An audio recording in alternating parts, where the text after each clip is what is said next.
Hi, in this video we're going to look at some of the conflicts of the Cold War Africa, which could be good ones for to wargame and campaign for.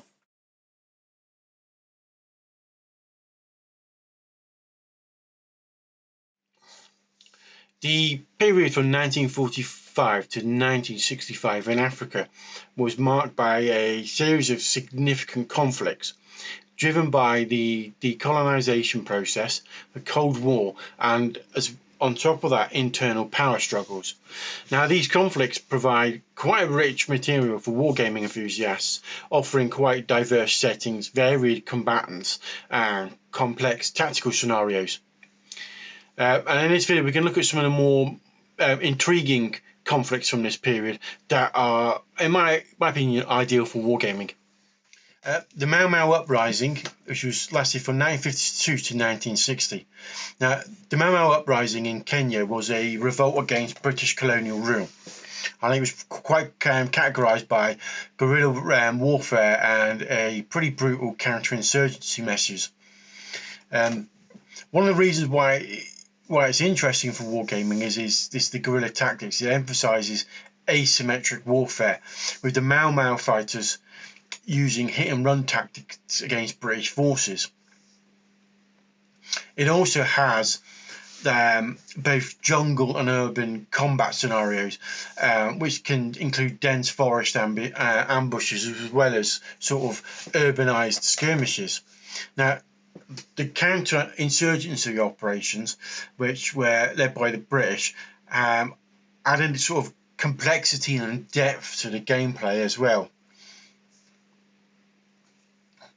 Now, some key scenarios could be played out as the Battle of Mount Kenya, which was 53 to 56 and involved extensive guerrilla operations as well as the British countermeasures.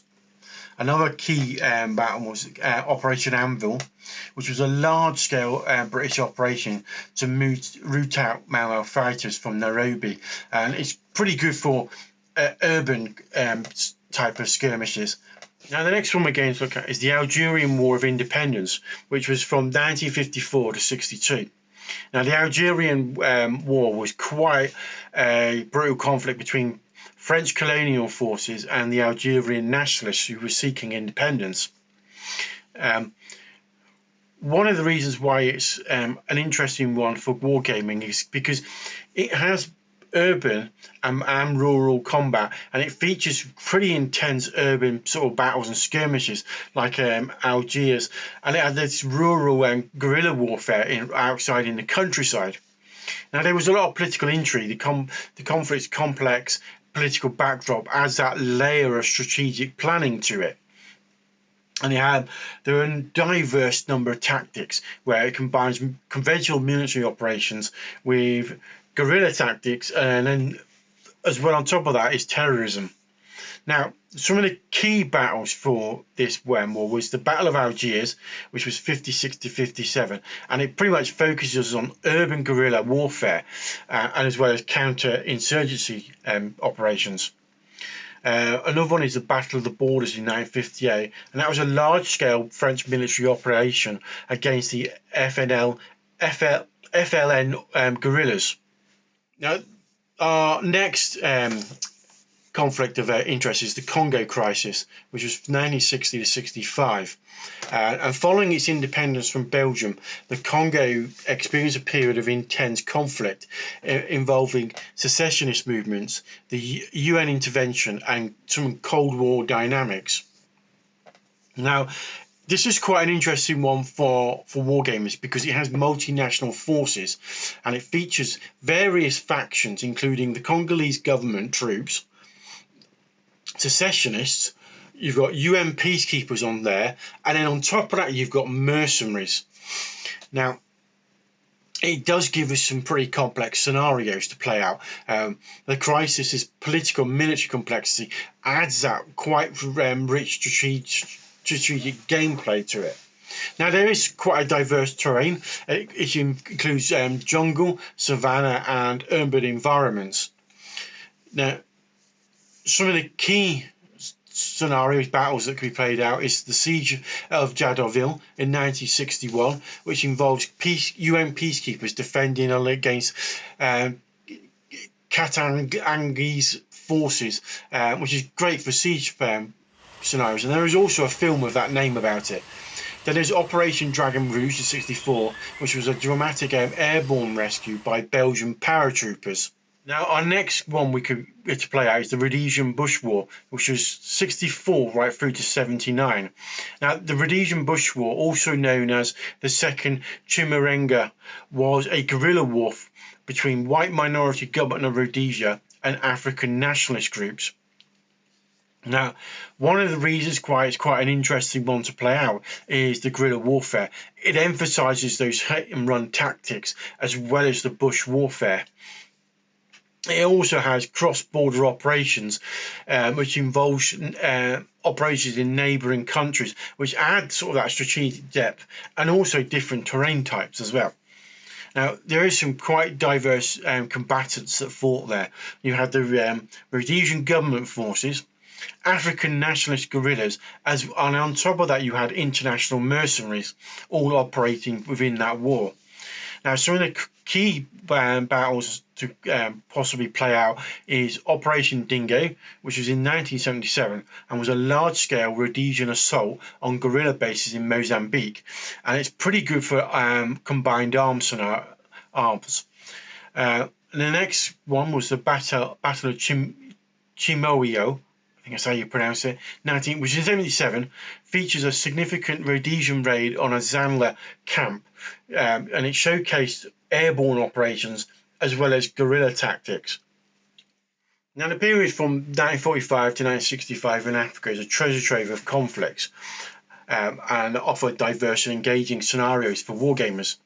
Now, whether you're interested in the guerrilla warfare of, say, the Mau Uprising, or the complex multinational dynamics of, say, something like the Congo Crisis, a lot of these conflicts will provide quite rich material for both strategic and tactical gameplay.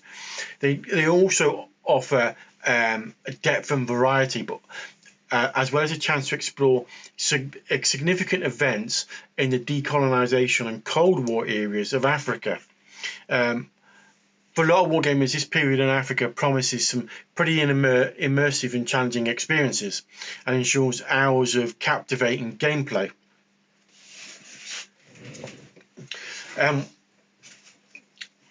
Sort of post World War II, Africa became pretty much a hotbed of conflicts, and a lot of this was to do with decolonization and a lot of the African countries gaining independence.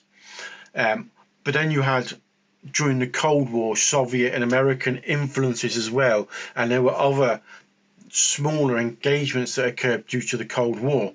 And then you had internal sort of power struggles where a government was democratically elected, but for one reason or another, some sections within that country didn't want that government in power, and there was effectively civil wars and stuff like that. They weren't necessarily on big scale, they were more sort of small internal guerrilla style conflicts. And on top of that, especially as you start getting from the end of the 60s into the 70s, was a lot of mercenaries operating in Africa. And there's been quite a few films, like Wild Geese is one of the more well-known films, sort of around that sort of scenarios of mercenary units operating in Africa. And whilst we essentially only covered 45 to 65, and I know a couple of the conflicts went beyond 65, that's where a lot of the sort of major conflicts occurred. Once you get into the 70s, it tends to get more internal conflicts, and mercenary operations and things like that. But Africa as a continent is worth exploring, and not just during the Cold War, but going back, Second World War, there's some interesting stuff going on in the First World War, but before that as well, and pre-colonization, of the Europeans. There's a lot of history in Africa that could be explored by wargamers, and some interesting sort of campaigns could be created. And I think over the next months, over into this 2025, may explore more about Africa and looking at some of the history of Africa and some of the periods in which there are some interesting possibilities for wargaming. So we could probably look at the two world wars. We'll probably look at maybe the interwar period, look at colonialization. Some of that is quite interesting for conflicts. But one of the things I want to explore is pre-colonization and look at some of the African empires that existed before the Europeans colonized Africa, because I think that's where the really rich history of Africa is, and some of the more interesting history is pre-colonization. Anyway, that's all for this week. Don't forget to like and subscribe, and I shall see you next time.